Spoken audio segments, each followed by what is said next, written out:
Movie की शुरुआत में हम एक लड़की को जंगल में देखते हैं जो काफी जख्मी हालत में अपनी जान बचाते हुए भाग रही थी। तभी पीछे से एक लंबा चौड़ा डीफॉर्म आदमी आया जो कैनिबल था, यानी आदमखोर, इंसानों का मांस खाने वाला। डीफॉर्म वो लोग होते हैं जो केमिकल के बुरे असरात की वजह से बदल जाते हैं, वो खतरनाक हो जाते हैं और इस डीफॉर्म का साइज भी काफी बड़ा होता है। वो डीफॉर्म भागता हुआ आया और अपने एक ही हाथ से उस लड़की के पूरे चेहरे को कवर कर लेता है। वो इतना ताकतवर था कि उसने एक हाथ से लड़की का चेहरा क्रश कर दिया, यानी कि कुचल दिया। बस इसी वजह से इसका नाम क्रशर पड़ गया था। फिर वो आदमी क्रशर लाश को अपने साथ घर ले जाता है, जो कि जंगल के बीचों बीच था। घर में उसका बड़ा भाई भी होता है जो तब आराम से टीवी देख रहा था। क्रशर लाश को बाहर ले जाकर उसके टुकड़े करने लगता है। तभी हम टीवी पर देखते हैं जहाँ उसी लड़के की टेप रिकॉर्डिंग चल रही थी, जिसमें क्रशर उस लड़के को मार रहा था, जिसके वो टुकड़े कर रहा था। असल में उस लड़की को कैद करके ये लोग उस पर जुल्म कर रहे थे, लेकिन किसी तरह वो लड़की कैसे छूटकर भाग निकली। तो क्रशर ने उसे मार डाला और अब वो इनका खाना बनेगी। उसके मांस को प्याज के साथ तेल में फ्राई करके ये लोग उसी मजे लेकर खाने लगते हैं। इसके बाद हम एक ग्रुप को देखते हैं जो किसी अमीर आदमी की बेटी को किडनैप अगवा करके ले जा रही होती है। वो लड़की कार के डिग्गी में बंद थी। किडनैपर्स में एक गुंडा, उसका भाई, साथ ही एक लड़का और उसकी कजन सैरा थी। सैरा और उसका कजन तो किडनैपर्स नहीं थे, बस मजबूरी में इन गुंडों के साथ मिलकर ये सब कर रही थी। ये सब लोग जा कहाँ रहे थे किसी को कुछ मालूम नहीं था, बस एक गुंडा ही जानता था, लेकिन वो किसी को भी बता नहीं रहा था। फिर ये लोग एक गैस स्टेशन पर रुकते हैं। गुंडा कार में ही बैठा होता है जबकि उसका भाई फ्यूल भरने बाहर जाता है। करीब बाद सैरा और उसकी कजन की वो स्टोर के अंदर चले जाते हैं। पिछला दरवाजा खुला हुआ था। अब सैरा की कजन का दिल कर रहा था कि भाग जाए, लेकिन अपनी बहन को यहाँ छोड़कर जाने का उसका दिल नहीं कर रहा था। इनकी कार के आगे एक बूढ़ा आदमी अपने ट्रक में फ्यूल भर रहा होता है। तभी एक शरीफ आकर उस आदमी से बातें करने लगा, जिससे इन दोनों गुंडों की धड़कन तेज हो जाती है। गुंडे ने तो अपनी गन भी निकाली थी। तभी सैरा और उसका कजन भी बाहर आई तो शरीफ इन दोनों से भी बातें करने लगता है, और ये देखकर तो दोनों गुंडे और परेशान हो जाते हैं। इन्हें डर लगने लगता है कि कहीं शरीफ को इन पर शक न हो जाए। बस सैरा ने शरीफ से बातें करके उसका ध्यान भटका दिया। इसके बाद ये फिर से आगे बढ़ जाते हैं, लेकिन रास्ते में गुंडा सबसे बहस करने लगा। तभी अचानक सामने एक बड़ा सा हिरन आ जाता है। तब कार गुंडे से संभल नहीं पाई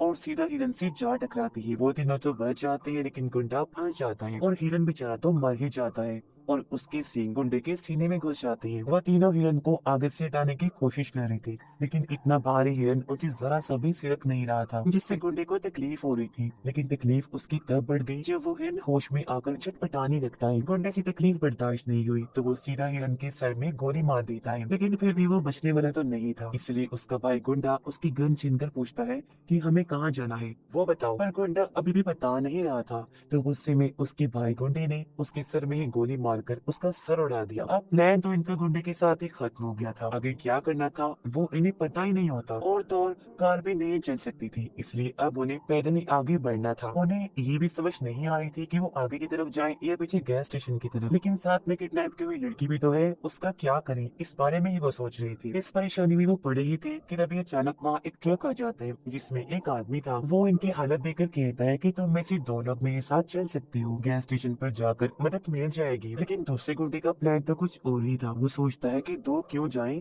जब हम तीनों ही जा सकते हैं, वो भी किडनैप की हुई लड़की को साथ लेकर, और वो भी पीछे नहीं बल्कि आगे जाएंगे। ये सोचकर गुंडे ने उस आदमी को गोली मार दी, जिससे वो बेचारा गिर गया। हालांकि वो तो मदद करना चाह रहा था। गुंडा दूसरी गोली भी मारने लगा, पर तभी सैरा के भाई ने उसे रोक दिया, जिस चीज का फायदा उठाकर वो ट्रक वाला आदमी यहाँ से भाग जाता है। अब गुंडे का दिल कह रहा था कि वो सैरा के भाई को भी मार दी, लेकिन सैरा की होते हुए वो ऐसा नहीं कर सकता था। खैर अब उनके पास और कोई रास्ता नहीं था, इसलिए किडनैप की हुई लड़की को बाहर निकाल कर वो जंगल के रास्ते आगे बढ़ने लगते हैं। लेकिन क्रशर का भाई उन पर नजर रख रहा था। इंसानों को देखकर उसके मुंह में पानी आ गया। कई हफ्तों का खाना उसके सामने था जिसे वो गंवाना नहीं चाहता था। वो सीधा क्रशर को लेने घर पहुंच जाता है, जो कि उदास होकर बैठा हुआ था, क्योंकि वो कहता है कि मेरी नई दोस्त यानी जिसे उसने मार दिया था वो भी मुझे छोड़कर अपनी जान बचाकर भाग गई थी। उसका भाई कहता है कि नई दोस्तें आ गई है, जल्दी चलो। तो वो भी हथकड़ियां वीडियो के तौर पर उठाकर चला जाता है। अब तभी ट्रक चलाते हुए उस आदमी की मौत हो गई थी जो उनकी मदद कर रहा था, क्योंकि उसे गोली लगी थी, काफी खून बह चुका था। उसकी गाड़ी जैसी साइड में जाकर रुकी तो बूढ़ा आदमी उसे देख लेता है और फौरन यहाँ शरीफ को बुला लेता है। ये देखकर शरीफ को पता चलता है कि मामला तो सीरियस है, क्योंकि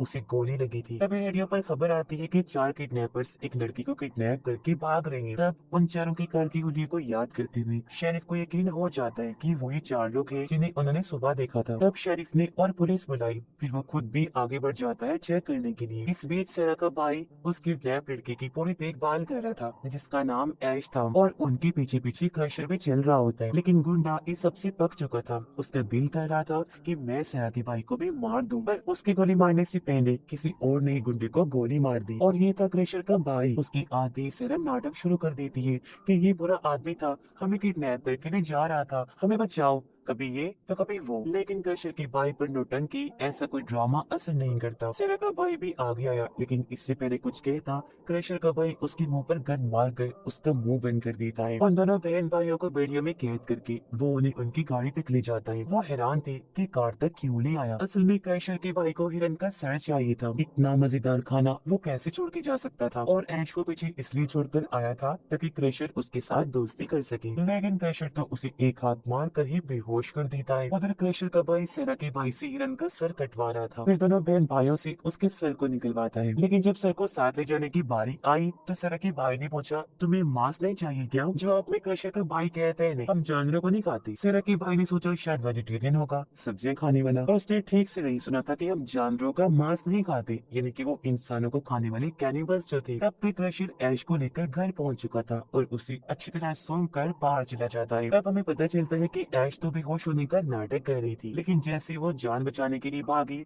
सामान से टकराकर सच में बेहोश हो जाती है। इतने में क्रशर का भाई उन दोनों को भी ले आया और क्रशर को देखकर उनकी हालत खराब हो जाती है। हिरन का सर उन्होंने शेड में रख दिया और सेरा से बोलता है, स्माइल कर, मुस्कुराओ। तब उसने ऐसे किया, वो झूठे स्माइल कर देती है। इसी दौरान शेरिफ इनकी कार तक पहुंच चुका था, जहां आकर उसका दिमाग चकरा जाता है। कार का एक्सीडेंट हुआ था, लेकिन गुंडा तो गोली से मरा था और हिरन का सर भी कटा हुआ था। आखिर यहाँ पर हो क्या रहा था, ये पहले सुलझाने के लिए शेरिफ को खून के निशानों का पीछे करना था, जो हिरन के सर से गिरता हुआ आगे की तरफ जा रहा होता है। इसका पीछे करते हुए ये भी घर तक अब पहुंच जाएगा। उधर सेरा क्रशर के भाई के सामने एक डील रखती है, ये लड़की को किडनैप करके हमें ढेर सारा पैसा मिलने वाला है, आधा तुम रख लेना, बस हमें जाने दो। लेकिन क्रशर के भाई के लिए पैसा कोई मायने नहीं रखता। वो सेरा को लीमो पानी पीने को देता है, पर सेरा पीने से मना कर देती है कि मैं अजनबियों से ड्रिंक्स नहीं लेती। तो क्रशर का भाई अपनी गलती मान लेता है और हाथ मिलाने के लिए हाथ आगे बढ़ाता है। सेरा को लगता है कि अब आया है लाइन पर, इनसे इसी जुबान में बात करनी चाहिए। लेकिन हाथ मिलाते मिलाते क्रशर का भाई उसका हाथ खींच कर उसका मुंह टेबल पर मारता है और वो देखती ही रह जाती है। सेरा को डर था कि नींबू पानी के अंदर जहर होगा, लेकिन फिर वो सोचती है कि अगर इसने मुझे मारना ही होता तो जंगल में ही मार देता, तो वो पीने के लिए तैयार हो गई। लेकिन वो कहती है कि तुम भी उन लोगों जैसे हो जैसे लोग मैसे करनी होती है, कत्ल सरेआम करने वाली। तो क्रशर का भाई बोलता है कि मैसे कर नहीं है, कत्ल में तो टाइम लगता है और इतनी बेरहमी से नहीं मारा जाता, लेकिन हमारे केस में सब स्लैशर है, यानी बुरी तरह तड़पा कर मारना। हम तो एक हाथ से चीनी को क्रश कर देते हैं, फिर उन्हें पकाकर मजे से खाते हैं। क्रशर के भाई ने उस पर गन तान दी, जिसके बाद वो बिना बोले सारा नींबू पानी पी जाती है। फिर गन को साइड में रख के क्रशर का भाई थोड़ा काम में मसरूफ हो जाते हैं। तो सेरा गन उठाकर उस पर गोली चला देती है, लेकिन गन तो खाली थी। यहाँ पर सेरा को पता चलता है कि नींबू पानी में जहर तो नहीं था, लेकिन बेहोशी की दवा थी। उसके बेहोश होते ही क्रशर का भाई ऐश के पास पहुंच जाता है, जिसे चेयर पर बांधा हुआ था उस पर जुल्म करने के लिए। वो अभी भी बेहोश होने का नाटक कर रही थी। तो क्रशर के भाई ने उसका नाक तोड़कर कपड़ा उसके मुंह से हटाया और अब हम उसका चेहरा पहली बार देख पाते हैं। इस बीच क्रशर एक ही हाथ मारकर सेरा के भाई को भी बेहोश कर देता है। उसका भाई क्रशर को कहता है कि ऐश को शेड में ले जाकर बंद कर दी। तब क्रशर उसी तरह ऐश को बंद कर देता है। फिर वो सेरा को बाहर लटका देता है ताकि वो इसे काट सके। ऐश वाला बैग उसके मुंह पर डाल देता है। ये सब कुछ रिकॉर्ड करने लगा ताकि बाद में ये सारा नजारा देखकर वो मजे ले सके। इस बीच क्रशर सेरा के भाई को अंदर ले जाकर चेयर पर बांध देता है। क्रशर का भाई सेरा को होश में लाया और फिर कैमरा के सामने उसे चीरने लगता है। उसकी चीख सुनकर ऐश सोचती है क्यों ना हिरन की सींग से मैं अपने हाथों की रस्सी काट लूं। क्रशर का भाई सेरा को थोड़ा सा काट कर अपना कैमरा लेकर उसके भाई के पास आया। सेरा का भाई पूछता है कि सेरा कहाँ है, तो क्रशर का भाई कहते हैं लटकी हुई है बाहर। इसी दौरान ऐश ने हाथों की रस्सी काट ली और फिर पैर की बेड़ियों से भी वो आजाद हो जाती है। अंदर क्रशर के भाई ने भी सेरा के भाई पर जुल्म करना शुरू कर दिया था। वो उसके जिस्म के हिस्से पर कट्स लगाने लगता है। ऐश के पास दो ऑप्शंस थे, या तो वो भाग जाए या फिर कुछ करे, लेकिन उसने भागकर कुछ नहीं किया। वो अंदर आ जाती है, एक शॉट गन उठाती है, उसमें गोलियां भरती है और दो गोलियां अपनी जेब में डाल देती है। क्रशर का भाई सेरा के भाई के जख्मों को लाइटर से जला रहा था ताकि उसका खून न बहे। तब ऐश अंदर आती है और आती पहले क्रशर को गोली मारती है। फिर वो क्रशर के भाई को गन पॉइंट पर लेकर सेरा के भाई को आजाद करवाती है। फिर उसने सेरा के भाई के हाथों क्रशर की बाइक को वीडियो में कैद करवा दिया, जिसके बाद वो तीनों को लेकर बाहर आ जाती है। क्रशर की बाइक को वो इसलिए नहीं मार रही थी क्योंकि वो इन्हें रोड तक पहुंचाएगा। सारा के भाई ने उसे नीचे उतारा और देखा कि वो भी जिंदा है। उसने सारा को कपड़े पहनाए और फिर वो चल दी क्रशर की बाइक के पीछे। हालांकि चलने में दोनों को तकलीफ हो रही थी, लेकिन चलना मजबूरी थी। ऐश ने तीनों पर गन तानी हुई थी क्योंकि ये दोनों इसके दोस्त तो नहीं थे, ये तो इसके किडनैपर्स थे। ये ना इसके लिए बराबर थे, लेकिन बड़ा खतरा था क्रशर की बाइक का। चलते चलते क्रशर की भाई ने सारा की बाइक को पकड़ लिया। सारा का भाई ऐश को गोली चलाने को कह रहा था, पर जब उसने नहीं चलाई तो क्रशर के भाई ने उसकी गर्दन तोड़कर सैना के भाई को जान से मार दिया। ऐश अब भी गोली नहीं चला रही थी। तब सैना ने ऐश के हाथ से गन छीन ली और सीधा क्रशर की भाई पर गोली चला दी। अब क्योंकि गन सैना के हाथ में आ गई थी, ऐश फिर से गुलाम बन गई थी। उसने ऐश को गन पॉइंट पर लिया हुआ था, तब किसी ने गोली मारकर सैना का ही सर उड़ा दिया और वो था शेरिफ। शेरिफ को लगा कि सैना ऐश को मार देगी, इसलिए उसने उसे मार दिया। शेरिफ ऐश से थोड़ी पूछताछ करता है, फिर उसे कहता है कि मुझे उनके घर तक ले चलो, पूरे मामले की जड़ तक जाऊंगा, तभी यहाँ से जाऊंगा। पर घर आकर उन्होंने देखा